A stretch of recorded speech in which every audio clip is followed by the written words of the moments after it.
So as I said before, teaching and supporting sexual health, we really need to have an understanding of typical sexual health development. If we don't know what's expected at a certain age, we can sort of have like big reactions like, this thing is happening and it's really scary and I don't know what to do. And that's normal if you aren't sure what is typical. And I say typical sexual health development or normed sexual health development, but there is definitely a range. So I'm going to go through in the next few slides different age groupings where we would like generally expect to see different behaviors. Now, some of these things could happen a little bit before these age ranges. Some of them could happen a little bit after these age ranges. But these are basically, taking from a variety of different sources and research that I've found over the years, is put together so that you can sort of have an idea of like essentially some like age ranges where things would be considered to be like, this is what we can expect. This is what I can expect from a 2-year-old. This is what I can expect from a 13-year-old. All right, let's jump in. So, sexual health development from ages 0 to 2, and I like to highlight that I've put 0 in here because sexual health development and teaching can start at birth, right? It can start at a really, really young age. There's lots of lessons that we can embed within sexual health education, within just like family routines that can help to contribute to positive sexual health development and messaging. So it's 0 to 2. We've got touching genitals. That's going to happen a lot at this stage. Reflexive and spontaneous sexual responses. This is even seen in fetuses. So a fetus with a penis can have like a little erection. And this is what people are looking for when they're doing scans to try to attempt to identify what genitals their baby has. Enjoying and initiating physical touch from caregivers at this age is a huge part of development. Enjoying being nude. So anybody who's had a child that in these ages knows that like naked time is like a big thing that lots of kids enjoy. And I highlight here that like starting to learn the names of body parts, including genitals at this age. This is a perfect age where you're needing a lot of care as a little person who's 0 to 2 from your family for diaper change, bathroom, bathing, dressing, all of those things. Those are really good times that parents can start to teach their kids the names of their body parts, including genitals. I give the example often, something that I learned in my sex educator training, that like if you think of the classic like head and shoulders, knees and toes song, we're kind of like missing a whole range of body parts there. So you can change your body parts on like head and shoulders, breasts and penis, bum and knees, and carry on. Probably sing better than me. But we can start these lessons like really early for kids. And so continuing with 0 to 2, starting to understand the differences between anatomical sexes, so understanding that different people have different body parts that look different. Different parents might have different body parts, siblings may have different body parts. Starting to develop that ability to trust caregivers, right? So that like bonding time with infants in this age, it becomes very important. And so we can see where like children with childhood trauma, if these bonds aren't formed at this age, that's where we can start to see challenges with trust and trauma developing. Starting to develop a sense of body autonomy, particularly as we get to 2. Again, anybody who's ever had a child at 2 knows that like the terrible 2s can be a thing because they want to be able to do everything on their own, even though like they just like physically cannot. But boy, do they really want to try. Starting to develop an understanding of bodily functions. So just like observing toileting routines within a family, maybe at a daycare or nursery school setting.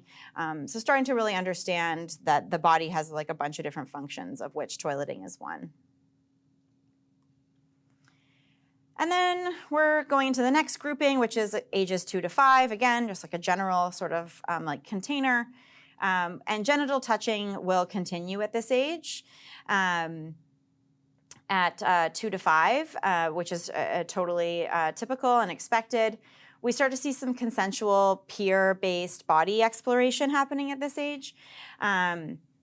And that's sort of like things like at schools, like playing doctor, or like I'll show you mine if you show me yours, but in a way that's consensual, right? One child isn't sort of coercing the other child to show them their body parts, and they're at like a similar like age range. That doesn't necessarily mean that we want to allow consensual pure body exploration to continue unaddressed. It's just like it can be typical at that age, but that's a time when we can start to set up some rules around like family rules, like we don't touch other people's bodies, or we don't look at other people's bodies. You can look at your own body, but nobody else's, and like some of those things, and start to have those conversations. Lots of curiosity about private parts and like what does that mean, trying to sneak in to like see a parent or other caregiver like in the bathroom routine or in a shower, because they're starting to be curious about these private parts that people are starting to talk about. And continuing to build knowledge of body part names at this age from 2 to 5, and understanding body part names in the British Columbia education system. That's part of the curriculum when kids get into kindergarten. And so 2 to 5, still we've got reflexive sexual responses, still enjoying that naked time, particularly if the little person's still in diapers. Saying names or slang names of genitals and body functions becomes pretty normal at this age.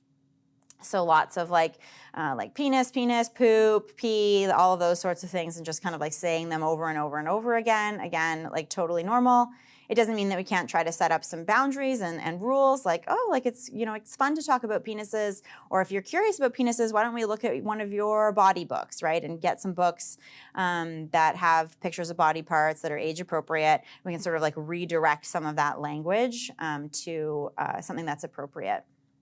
Telling jokes about genitals and bodily functions happens at this age, and starting to ask questions about where babies come from, how they get there.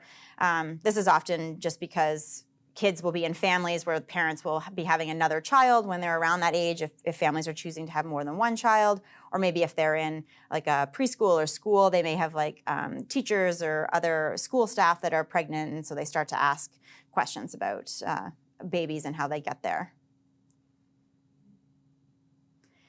So still 2 to 5, lots happening in 2 to 5.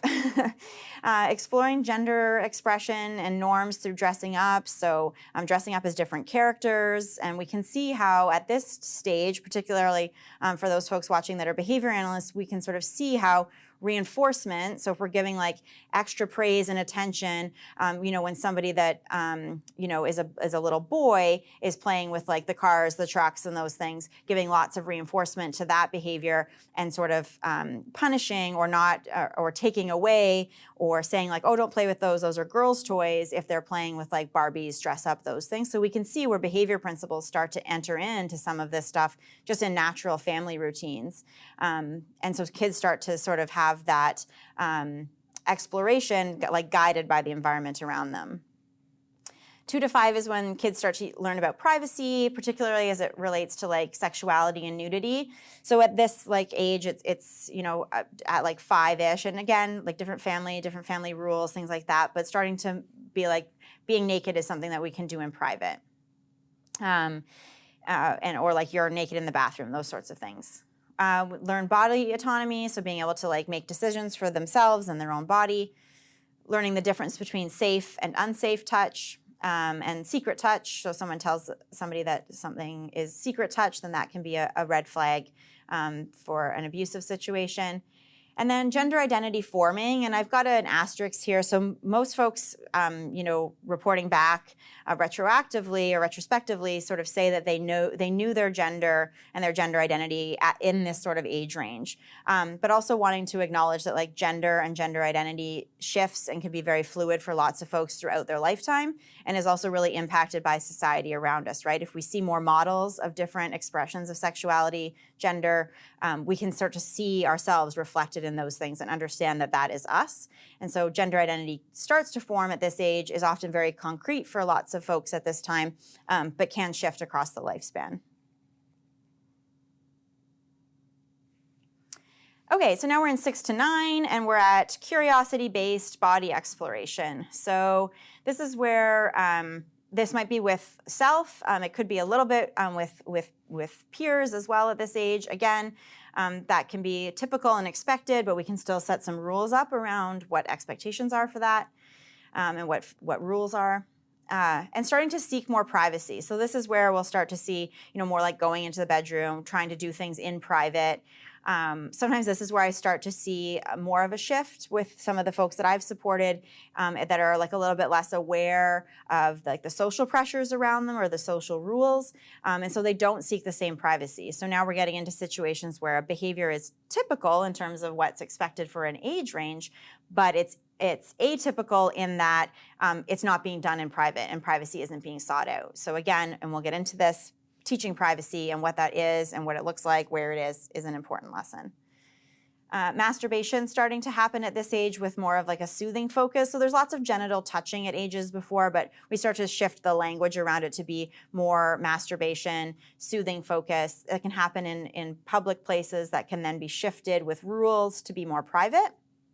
And it's important for kids to start learning about puberty at this age. Again, with the British Columbia curriculum here, this is happening like well before puberty might start. So puberty lessons in like 3rd and 4th grade, because for some people, the signs of puberty or some like early signals of puberty can start in this age range, right? Around like 8 or 9 years old.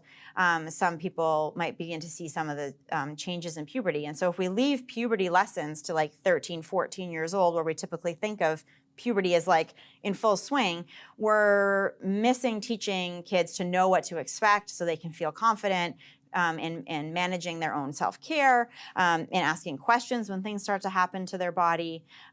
So we really need to start thinking about teaching it in this 6 to 9 age range as opposed to waiting till later. And 6 to 9 as well. So slang words to describe body parts and sexual behavior will continue. Oftentimes, this is something that sometimes I will find I also have to explicitly teach because it's important to learn the scientific names for body parts. But if you don't know the slang words, and then there's sort of like kids at school saying slang words, or someone tells you to say a slang word to somebody else at school, if you don't know the slang word for penis and someone tells you to go tell somebody, it's just a word to you at that point. So sometimes we actually have to teach what the slang words are for sexual behaviors and body parts. Lots of kids in this age range, like talking about doing it, but really like nobody knows like what it is. But everybody's talking about it, and so there must be something. But like most of the time, like kids are sort of saying those things back and forth. And I remember very clearly when I was this age, some like talking about like somebody saying like, what's up with that thing? And like thing was like a penis. But like, if I didn't know that that was what was happening in like the context of like a pop song or whatever, then people like are going to be like left out and could potentially get into some like social difficulties if they don't know that there's these slang terms, right? So it can feel like a bit of like a silly, weird thing to teach, but it's important. It can be important. We've got development of crushes happening at this time as well. So early crushes can be like on, often they're on like people that are older. So like teachers, it could be family members, celebrities, like famous YouTubers, like all of those sorts of things are people are starting to feel those feelings of crushes in this age range, and maybe aren't sure like what those feelings are or what to do with them. Adhering to gender roles according to peer groups and social expectations. So again, that's where we see like this impact of social behavior on people's behavior, and where we might see some differentiation between like an autistic child who might not have the same like social like cues that they're picking up on, and so they're not moving towards those societal expectations. It doesn't mean that they have to move towards those societal expectations. We just need to acknowledge that that might be something that's contributing to like a different behavior. And 6 to 9, also developing understanding of different sexual orientations. So knowing that, about the like rainbow of identities. So like lots of resources out there right now because it's just the beginning of June and it's Pride Month. So tons of resources that I'm seeing popping up online around explaining like some of these concepts around identity and diversity to kids, which are super helpful. And having like family members and people in the community that maybe have different sexual orientations to maybe like a person's like family of origin or caregivers. Start to learn basics of reproduction. Where do babies come from? How do they get there? And that can be sex, and that could also be like artificial insemination. I saw an article this morning posted by my local MP in Victoria talking about the 122 ways that people can have a baby. So there's 100, I'm gonna have to look at that list in more detail and make some lesson plans around it, but there's not just like one way that people have babies and make families. And so kids can start learning about those things at this age. Learning about menstruation and nocturnal emissions or wet dreams, important at this age as well. And again, this is before these things are happening, but it's so that they don't get like scared or afraid, particularly with menstruation, because there is menstrual blood involved. And so if people don't have an expectation or understanding of that, that can be something that's going to be like very shocking. I've worked with a couple clients to support where they also have like a corresponding fear of blood. And so how are we going to manage menstruation if it just happens all of a sudden? So we need to do some pre-preparation. All right, 10 to 12, so continuing sexual play and exploration, but kids will start to hide this from adults at this age, and this is sort of that, again, like innocent, consensual play. If we're seeing like very discrepant ages, so like 10-year-olds and like very much younger siblings, that's something that's a bigger cause for concern. But if we're seeing like relatively age-matched consensual peer play, again, we can put some rules and containers and have a discussion about what that means, but it's not atypical for that to occur, and they're hiding it from adults. And so again, here, this is where I see for some of the folks that I've supported that they're not doing the hiding from adults piece, right? So they're just being observed doing a behavior that every other 10 to 12-year-old, or maybe not every other, but lots of other 10 to 12-year-olds are doing as well. Masturbation here. Masturbation you'll see kind of popping up at all of the age ranges, but starting to be more pleasure focused. And again, we're starting to get into more hormones related to puberty. And so we can move into people actually like achieving orgasm as a result of menstruation or as a result of masturbation. And starting to have interest in same or opposite sex people. So we're having that sort of like hormone-driven sort of drive to physical and sexual attraction, and intellectual and emotional attraction as well. So 13 to 15, this is where we see, and I've got purposeful in brackets here, access to sexually explicit material. So actively kind of like seeking out or like Googling some like sexually explicit words to sort of see what pops up. But the age of accidental access to pornography is going down the more access that people have to technology. I'm going to talk a bit about this when we talk about pornography this afternoon. But the age can be, I've seen different like reports and things saying that like, under the age of 10 even, particularly for people that they've identified as boys, accessing sexually explicit material by accident online. So it's not necessarily that children are seeking pornography, but it's like you mistype a Google lead, or you can put in like, something that you think is pretty innocuous into Google Images, and if you search through enough pages, you might find something that's sexually explicit, or something that's like not pornographic on that link, but you click that and it takes you to a site. So it's easy for kids to accidentally see some pornography that they're not seeking out. So we need to do some education around like what is pornography, what do you do if you see pornography, those sorts of things. We'll talk about that. Interest in same or opposite sex people. This like thinking, talking, dreaming about sex happening at 13 to 15, again, like hormone driven. Puberty, but we can see if at 13 to 15 is when we start talking about the basics of sex that people should have learned when they were 2 to 5. Now that's like all people are going to want to talk about, and they need to have some of that information. May begin partnered sexual activity, but very rare at this age. Looking at British Columbia, where I live and work, less than 50% of people that are graduating high school in a recent survey indicated that they had any sort of like penetrative or oral sex. So it's people, I think kids think that their peers are having more sex than they are actually having, and adults think the kids are having more sex than they're actually having as well. Increasing desire for sexual experiences that are brought on by those hormonal changes in puberty. and 13 to 15. So now we've got our like long list of like the changes that happen during puberty. So we can see all of, so we can see all of like this list, and there might need to be like corresponding lessons that go with each of these things. One that I see stand out particularly for some autistic folks that I've supported is like the requiring more sleep. So we've got people that are already struggling with sleep, and now they're entering an age when their body needs more sleep, and so we've got changes there. Hair growth, so how are we doing like self-care, all of those sorts of things. So this is where like the like body changes for puberty are really the main thing that's happening.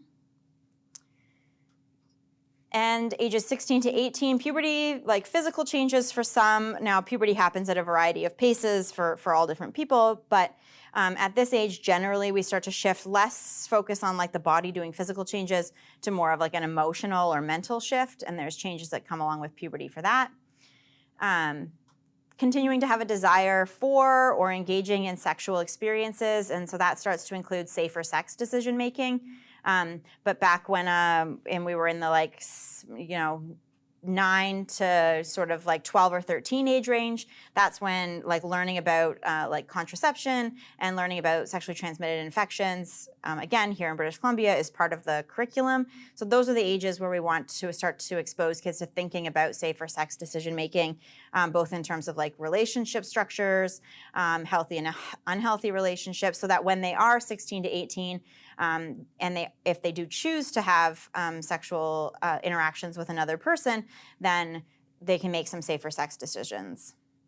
We're seeing masturbation continuing at this age as well, for all genders, all sexes, all body types.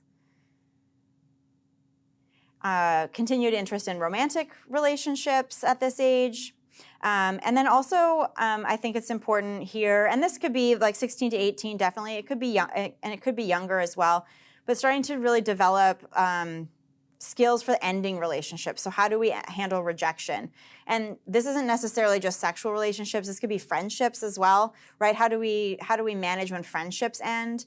Particularly at the end, towards the end of high school, like if people are leaving for different like jobs or school, or moving to different areas, and so they're losing that like friend group. So that's another thing that is part of like relationship education and sex education. How do we handle when our relationships shift and change? Your relationship with your family might be ending. Your relationship with service providers is probably ending or shifting at 18. How do we manage and develop some of those skills so that youth can feel more confident?